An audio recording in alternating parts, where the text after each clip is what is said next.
RTS Info, Sandra Viscardi. Recherche personnelle formée dans l'accueil extrascolaire. Oui, presque une petite annonce lancée hier par la fêtière des réseaux du canton de Vaud pour prévenir un manque de personnel dans les crèches et les structures parascolaires.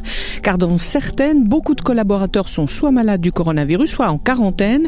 Et Déborah Solbank, d'autres cantons ont aussi lancé des appels similaires. Après les appels pour trouver du personnel soignant, ce sont les professionnels de l'accueil extrafamilial qui sont recherchés activement. Dans le canton de Vaud, 23 000 enfants sont accueillis chaque jour et la situation devient de plus en plus tendue. Plusieurs structures d'accueil ont dû fermer temporairement, faute de personnel. Et c'est ce qui doit être empêché à tout prix. Bernard Degex, président de la fêtière des réseaux du canton de Vaud.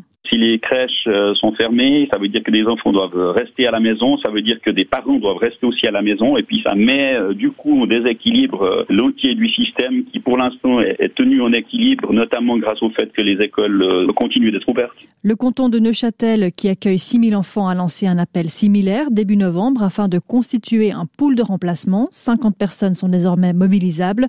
Les structures d'accueil de la ville de Genève ont mobilisé l'ensemble de leurs ressources pour assurer la prestation, y compris en augmentant le taux d'occupation du personnel.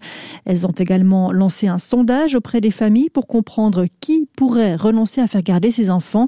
Les réponses sont arrivées. 500 places pourraient être temporairement libérées si besoin. 600 personnes ont manifesté hier à Genève sur la plaine de Plainpalais pour demander la réouverture immédiate des commerces que le gouvernement genevois tient fermés en raison de la pandémie. Cafetiers, restaurateurs et propriétaires de magasins ne comprennent pas cette exigence alors que le public se bouscule dans les centres commerciaux. C'était la surprise de l'élection présidentielle américaine, la Géorgie. Eh bien, cet État du Sud a été remporté de justesse par Joe Biden, victoire si serrée que les autorités locales républicaines ont demandé un recomptage manuel. Le nouveau décompte est tombé cette nuit et il confirme, Raphaël Grand, la victoire de Biden.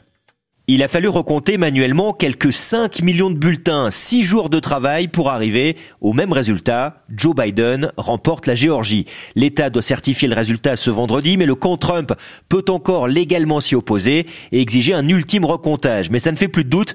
Avec 12 000 voix d'avance pour Biden, la Géorgie passe en main démocrate. Ça n'était plus arrivé depuis Bill Clinton en 1992.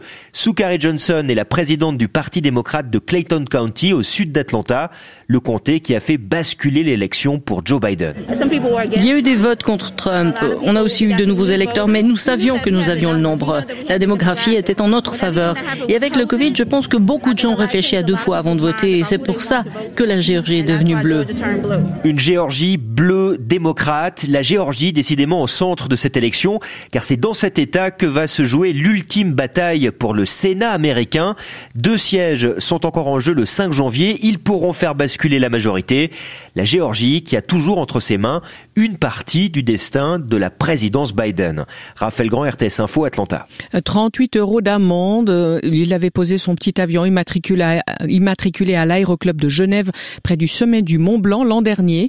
Un pilote genevois écope du montant maximum de l'amende prévu pour les contraventions à un arrêté préfectoral. Le pilote, alpiniste chevronné, son passager lui aussi alpiniste, grimpait vers le sommet lorsque les gendarmes les ont interceptés. Et si l'horlogerie suisse vivait sa pire année depuis 80 ans. De janvier à octobre, les exportations se sont contractées de 25% à 13 milliards de francs selon l'administration fédérale des douanes. Et cela ne va pas s'arranger puisque la pandémie devrait pousser les salons horlogers du printemps à devoir miser sur du 100% virtuel. Une approche qui ne convainc pas Olivier Muller, consultant horloger. Je suis très dubitatif sur une formule 100% digitale pour un salon. Maintenant, si c'est une année de transition et qu'il faut le faire de façon numérique, il faudra s'en accommoder. Pour moi, le futur, c'est de recréer un salon qui soit présentiel, mais dans un nouveau format. C'est pas refaire des salons avec un format du 19e siècle. Il faut réinventer la façon d'organiser ces salons, que le public puisse discuter avec les gens qui font l'horlogerie. Et en parallèle de ça, il faut faire des plateformes digitales pour entretenir l'intérêt tout au long de l'année. Olivier Muller avec Virginie Langerock. Ce 20 novembre, c'est la journée internationale des droits de l'enfant. Celui à l'éducation est malmené par la pandémie. Constat de la Banque mondiale qui s'inquiète de voir disparaître les importants progrès en matière d'éducation et de santé réalisés ces 10 dernières années. Myriam Galliot, secrétaire générale de l'ONG Enfants du Monde à Genève.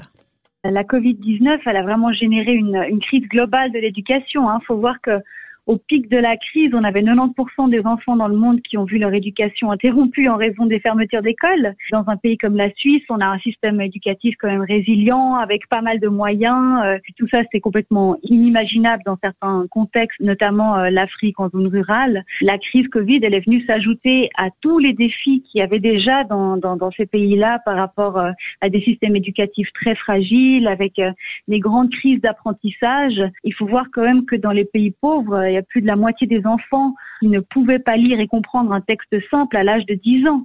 Et puis là, avec les fermetures d'écoles, on sait que ça a un impact très important sur l'apprentissage. Ça va encore exacerber ces inégalités-là, clairement, entre les pays, mais aussi au sein des pays. Vous aurez encore besoin de votre parapluie ce matin, surtout dans les Préalpes. Il vous protégera de la neige des 900 mètres.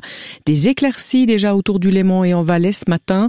Soleil qui va lentement s'imposer partout, sauf dans les Préalpes. 9 degrés et de la bise. Et le week-end sera brouillardeux sur le plateau, au soleil ailleurs.